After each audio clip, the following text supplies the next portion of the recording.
Bilhaur inter college Bilhaur Kanpur नगर के self finance wing के शिक्षकों द्वारा कोरोना काल में ऑनलाइन शिक्षण के प्रयास। कोरोना से लड़ेंगे भी, ऑनलाइन पढ़ेंगे भी। डियर स्टूडेंट्स, सभी को आज का नमस्ते। बिल्हौर इंटर कॉलेज बिल्हौर के ऑनलाइन टीचिंग व्यवस्था के अंतर्गत आज की क्लास में मैं first year class 11th mathematics subject के चैप्टर 2 रिलेशन एंड फंक्शन, पहला चैप्टर तो आप लोगों ने वीडियो आपको प्रोवाइड हुआ था, पहले चैप्टर का सेट था, समुच्चय था। दूसरा चैप्टर रिलेशन एंड फंक्शन को आज हम टीच करेंगे और इसमें इस चैप्टर में पहला टॉपिक जो आपकी बुक में है वो है ऑर्डर्ड पेयर, क्रमित युग्म। कौन सा? क्रमित युग्म। ऑर्डर्ड पेयर्स, क्रमित युग्म।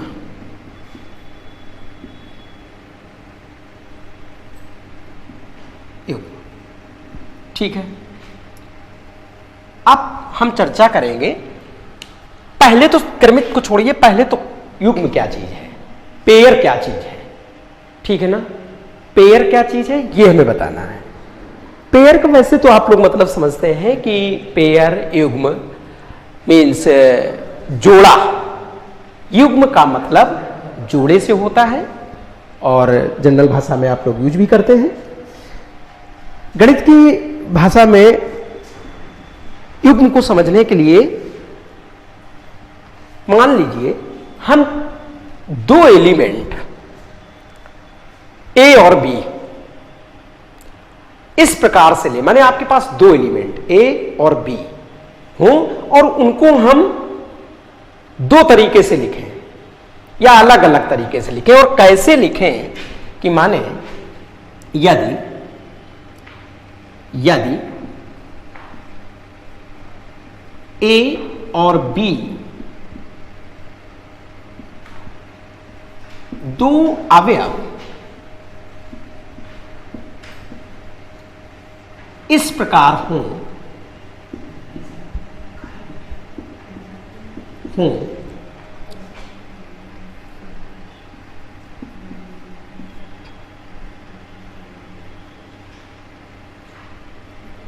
कि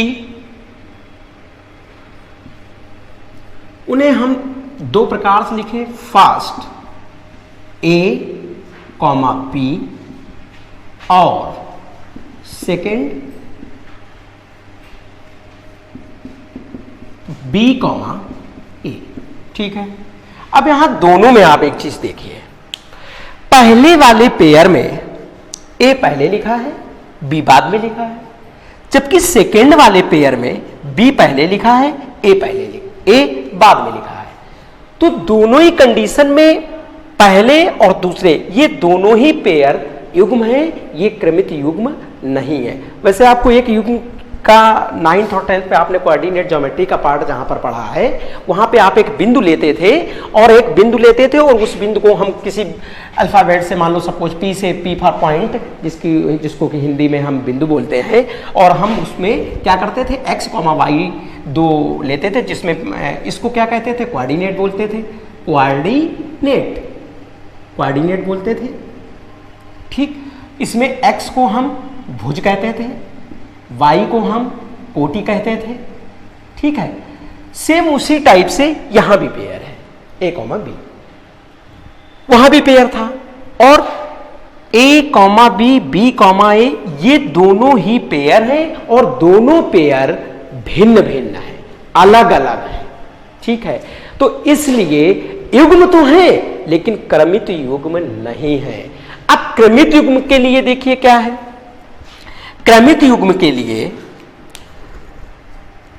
ऐसे अवयवों का पेयर, ऐसे अवयवों का पेयर जिनका क्रम निश्चित हो, जिनका क्रम निश्चित हो। जैसे सपोज मान लो मैंने कहा कि राम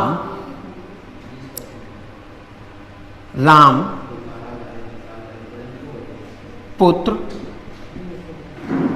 दशरथ, राम पुत्र दशरथ, ठीक है। तो अब इसमें एक चीज देखिए, इसमें राम और दशरथ की जगह निश्चित है। राम और दशरथ की जगह क्या है? निश्चित है। राम पुत्र है किसके?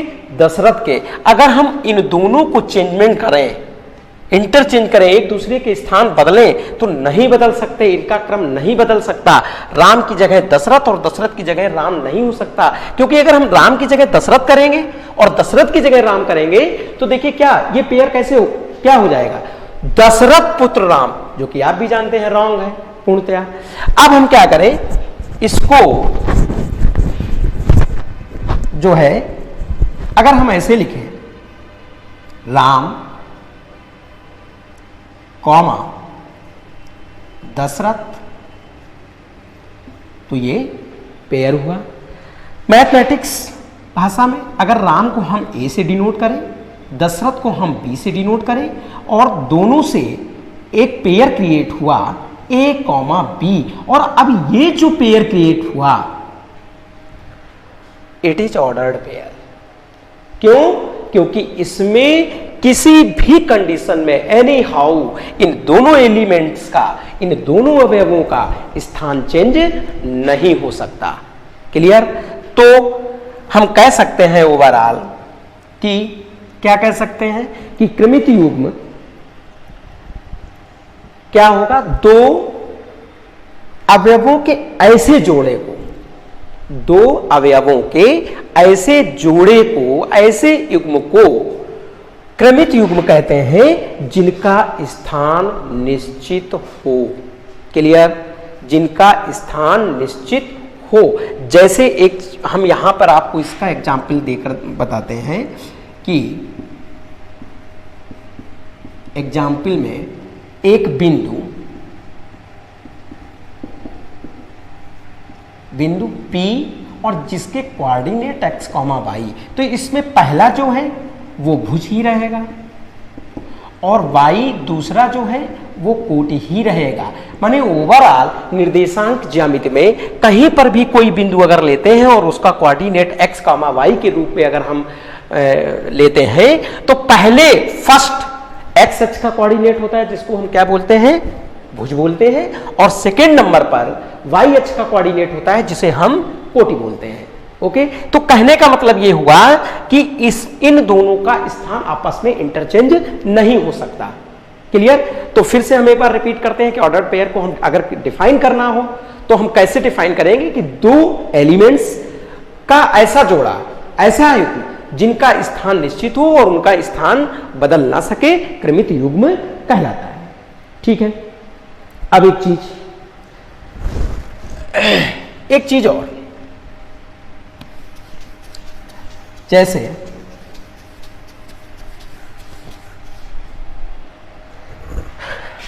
एक क्रमित युग्म, बल्कि यहां पर हम लिखे दे रहे हैं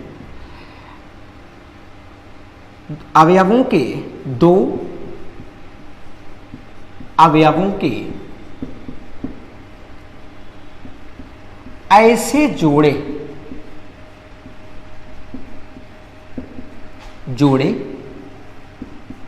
को क्रमित युग्म कहते हैं।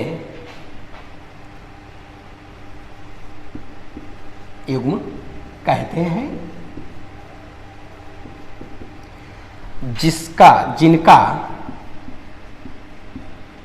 क्रम कैसा हो? निश्चित हो। क्रम निश्चित हो। ठीक है? माने एग्जाम्पल A B, तो पहला दूसरा, ठीक, पहले की जगह पहला ही रहेगा।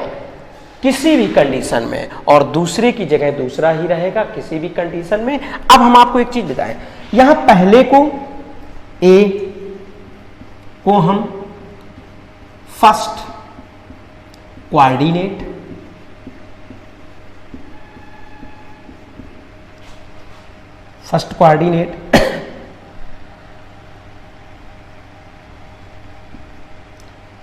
ठीक है, या फिर प्रथम निर्देशांक, ठीक है, या फिर इसी को फर्स्ट कंपोनेंट, कंपोनेंट को हिंदी में हम घटक बोलते हैं। क्या बोलते हैं? घटक, प्रथम घटक, और या फिर फर्स्ट एलिमेंट और प्रथम अवयव। ओके, इसी प्रकार हम बी को क्या बोलेंगे? बी को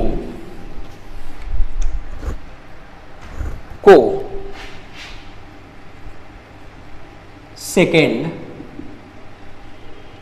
कोऑर्डिनेट, सेकेंड कंपोनेंट, है ना, और सेकेंड एलिमेंट, ठीक है ना। पहला निर्देशांक या पहला घटक या पहला अवयव, तीनों एक ही बातें हैं। इसी तरीके से दूसरा वाला, दूसरा निर्देशांक, दूसरा घटक और दूसरा अवयव। ओके, कृमित युग्म क्लियर हो गया। अब कृमित युग्म से रिलेटेड आपको कुछ इंपॉर्टेंट पॉइंट्स हम आपको बताते हैं। क्या इंपॉर्टेंट पॉइंट है?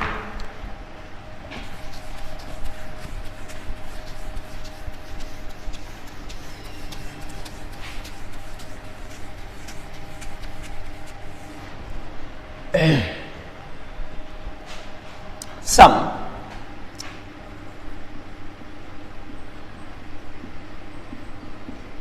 important conditions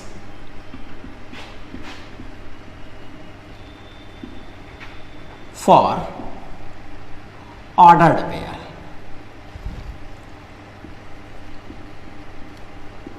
Pairs. Ordered pairs.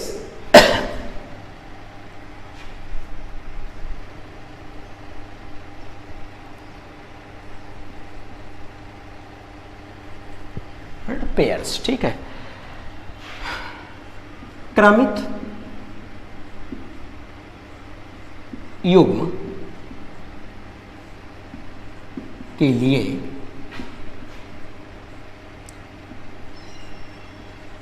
कुछ महत्वपूर्ण स्थितियां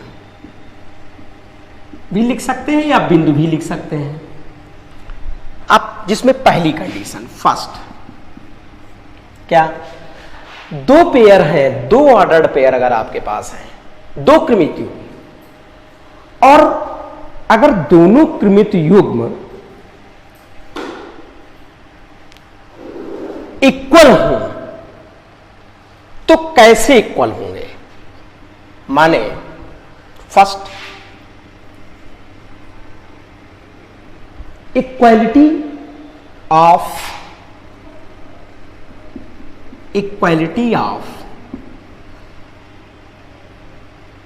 ऑर्डर्ड पेयर्स, बल्कि टू ऑर्डर्ड पेयर ऐसे ही लिख लीजिए, क्या हो तो ऑर्डर्ड पेयर्स, माने क्रमित युग्मों की समानता,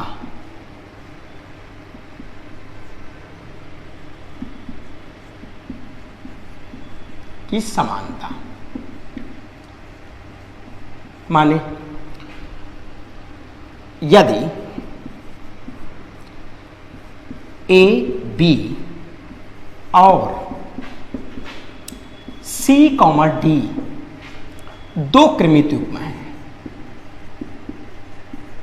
दो कृमित युग्म हो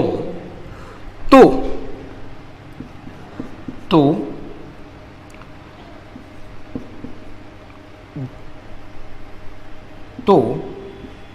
AB इक्वल CD होगा यदि, ये मैथ की भाषा समझिए, क्रमित पहली condition equality of ordered pairs, क्रमित युग्मों की समानता। आपके पास ए कॉमा बी और सी कॉमा डी दो क्रमित युग्म है, दोनों इक्वल होंगे की condition A comma B is equal to C comma D होगा। कब होगा? जब पहला पहले के बराबर, दूसरा दूसरे के बराबर। Means first A comma B and second B comma T के, और तब जो है आपका दोनों क्रमित युग्म कैसे होंगे? इक्वल होंगे। क्लियर? दोनों क्रमित युग्म कैसे होंगे? इक्वल होंगे। एक चीज और, पहली कंडीशन, दूसरी कंडीशन में दूसरी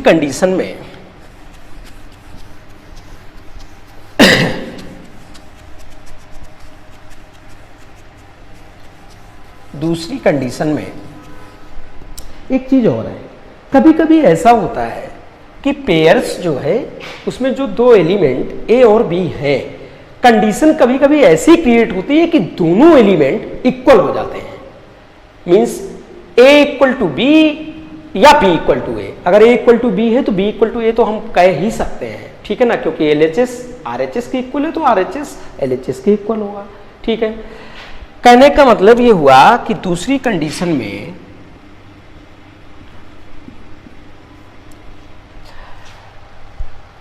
इफ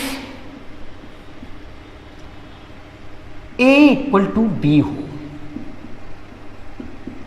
तो माने दो एलिमेंट है पेयर में ए कॉमा बी, और कंडीशन क्या कहती है कि दोनों में एक रिलेशन क्रिएट हो गया, जो रिलेशन क्या है? इक्वल का है, माने दोनों इक्वल हो गए।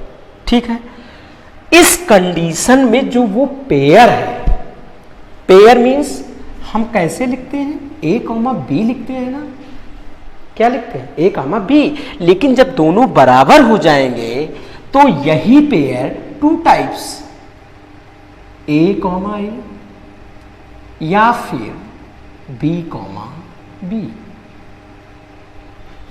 समझिए आप। माने तब ये जो क्रमित युग्म मीन्स क्रमित युग्म ए कामा बी जो है वो टू टाइप से मेंटेन होगा। फर्स्ट ए कामा ए और बी कामा बी। ओके, और इस कंडीशन में ये पेयर नहीं रहेगा, क्या हो जाएगा? सिंगलेंटन सेट क्रिएट कर देगा। क्या? एकल समुच्चय होगा। तब इस कंडीशन में क्रमित युग्म जो है एक एकल समुच्चय मीन्स एकल समुच्चय होगा, एकल समुच्चय होगा, और जिसका एलिमेंट ए या फिर बी। ठीक है, या ए या बी कुछ भी।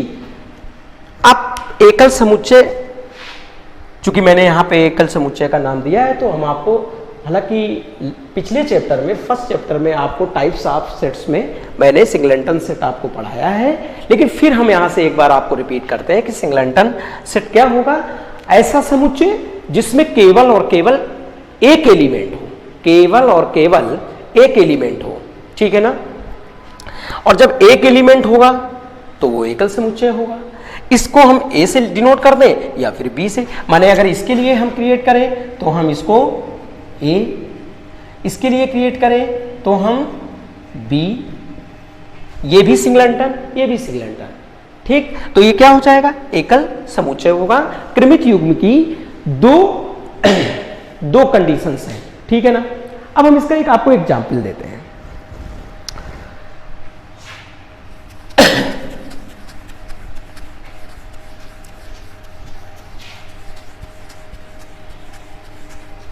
फॉर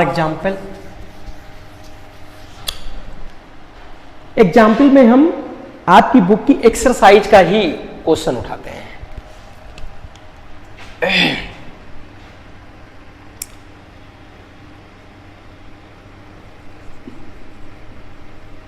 एग्जाम्पल फर्स्ट, आपकी एक्सरसाइज में, पहली एक्सरसाइज में पहले ही क्वेश्चन, और पहले ही क्वेश्चन का जो है एक पार्ट है एक्सरसाइज 2A, ठीक है ना। और एक क्वेश्चन है, क्या क्वेश्चन है?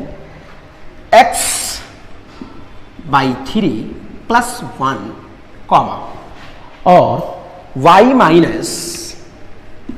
2/3 और इज इक्वल टू क्या? 5/3 कॉमा 1/3, ठीक है। अब देखिए दोनों कंडीशंस आपको क्लियर कराते हैं। कैसे? फर्स्ट कंडीशन के लिए, फर्स्ट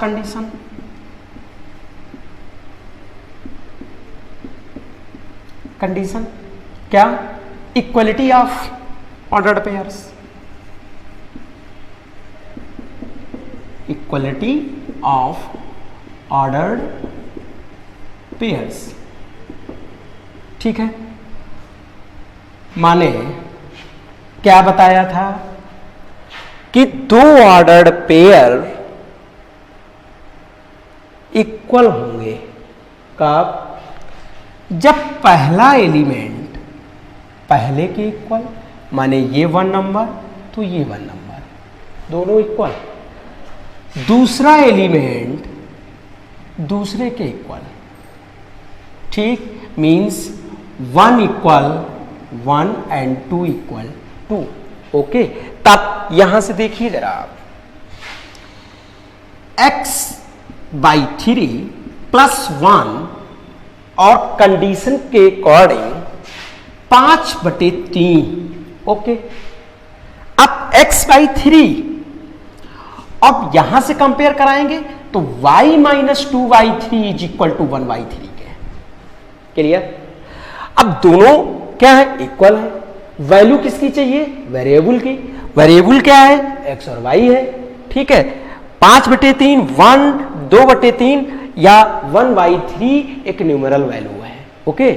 अब देखिए जरा यहां से हल करके चलते हैं, तो x/3 = 5/3 - 1, तो यहां से x की वैल्यू, ठीक है, 5 - 3 मीन्स कितना हो जाएगा? 2/3, ठीक। तो कहने का मतलब ये हो गया कि x/3 = 2/3, 3 से 3 क्रॉस हो गया, तो यहां से x = कितना आ गया? 2 आ गया। क्या आ गया? 2। अब इस तरीके से यहां पर y = 1/3, ये निगेटिव है, RHS में जाएगा, पॉजिटिव होगा, प्लस का 2/3 हुआ। y = हर समान है तो कितना हो गया? 3/3 हो गया, इज इक्वल टू 1 हो गया। Overall y is equal to 1 हो गया, ठीक है। क्या हुआ?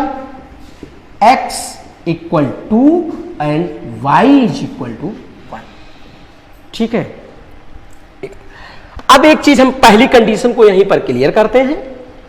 बस एक और चीज बतानी है, एग्जाम में आपके पास आंसर शीट नहीं होती है, ठीक है, और आपने एक क्वेश्चन किया होता है और आपकी पूर्णतया ये कोशिश रहती है कि हमारा क्वेश्चन सही हो, आंसर आए और हमें पूरे नंबर मिले। तो इसके लिए हमें क्या करना है? आंसर हमको चेक भी करना होता है, तो क्या करेंगे? x = y = 1, ये दोनों ही वैल्यू क्या करेंगे? यहां पुट कर देंगे।